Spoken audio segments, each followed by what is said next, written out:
Hi, welcome to another Infinity Train video. This video we are going to be looking at the Metro entrance from Gingermane Studios. So this kit is actually a kit which we picked up for the Northern Open boards.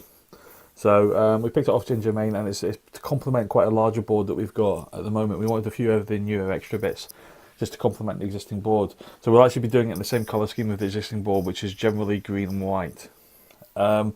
What we'll also be doing is I've actually ordered some Gingermane stuff for myself as well, to expand another board and start working on a second board, and that will actually be more of a complete repaint. What we've done with the Iron A board so far is we've kept the paint very similar to the pre-painted scheme of predominantly white, and then we've just used a very bright sort of almost fluorescent green to pick out the details. Now, the Gingermane kits arrive basically in a sort of cellophane wrap inside whatever box they've sent them in based on the size of your order.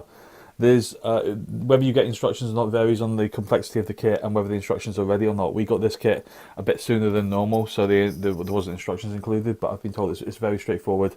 And the guys at Gingermane are really quick to respond to you on Facebook, so if you do just need a little bit of help putting something together, and maybe you've lost instructions, or even with the instructions maybe you just need a little bit of help, just contact them on Facebook and tell them what this issue you've got, and they'll help describe where you should be putting pieces. Now, Gingermane kits tend to have a multi-layered approach, so by that I mean you'll generally be putting 3 pieces of MDF together and then having like an acrylic piece or coloured piece as being that sandwich piece in between to create a multi-layered structure so it doesn't look quite as flat as a lot of the MDF which is out there by other manufacturers. So we'll go through the whole stages of this one. So first I'm going to show you the kit in its raw form, and then we're going to do some work on it, get it painted up, get the acrylics and stuff put in, and then I'll show you the finished product and talk through some of the stuff that we've done.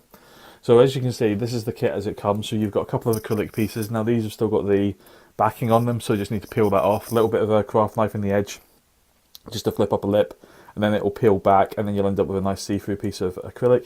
You can see that there's numbers etched into it. I believe you can get numbers either 02, 03 or 04 for the kit. So if you want a bit of a variety to show the different stations, you can just specify that when you come to order.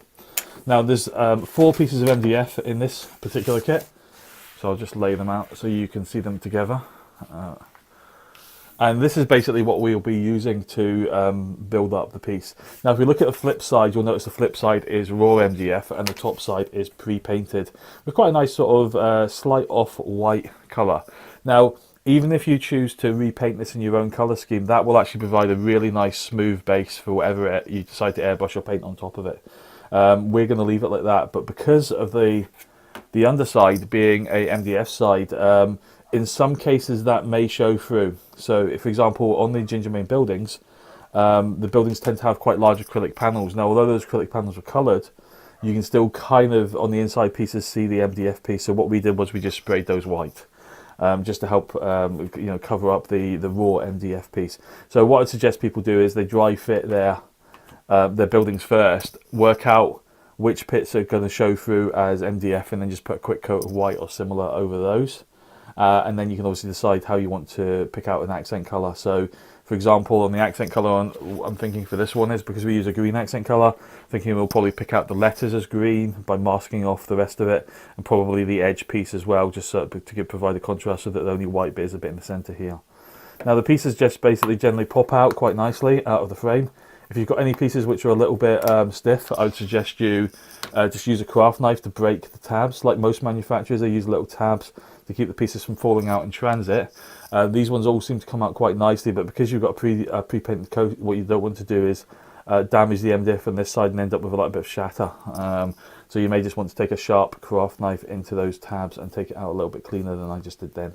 It's entirely up to you and what your experience of using this sort of terrain is. So what I'm going to do now is I'm going to put this one away, go away and assemble it, and then we'll come back with the second part of this video. It'll literally, it'll fade out and fade back in again on that straight away, and I'll show you what we've done to, in particular, build out this building. I mean, just one last point, when we're talking about multi-layered, you can see how even on some of the accessory pieces it's multi-layered. So as you can see here, we've got a piece here that we can obviously stick onto a wall, which acts as like the underlying grate, and then we have this cover piece for the grate, which will obviously sit on top of that piece. And provide a nice little bit of cover around it, so then we've got another 3 dimensions onto the terrain. So we will see you shortly. Hi, so welcome back to this video that we're looking at the Gingermane Metro piece. So as you can see now, we have assembled and painted it. Made a slight mistake. It's not really noticeable as such, but Actually, these pieces here should be one sort of step over, so they align with the wall. Basically, one piece has a slightly longer piece that clips in, and I put that at the centre rather than putting it at the edge. I was working without instructions because the instructions aren't done for this kit yet, but it's not noticeable, and it doesn't make a difference to the kit overall. It's a really nice kit when it's come together. So as you can see, you have these little extra pieces on the sides, basically. So a little power point on that point and a little ventilation point on this side. You can see that we've inserted the clear acrylic, so as we have the number 2 piece here. You'll notice that we've separately painted the center pieces here.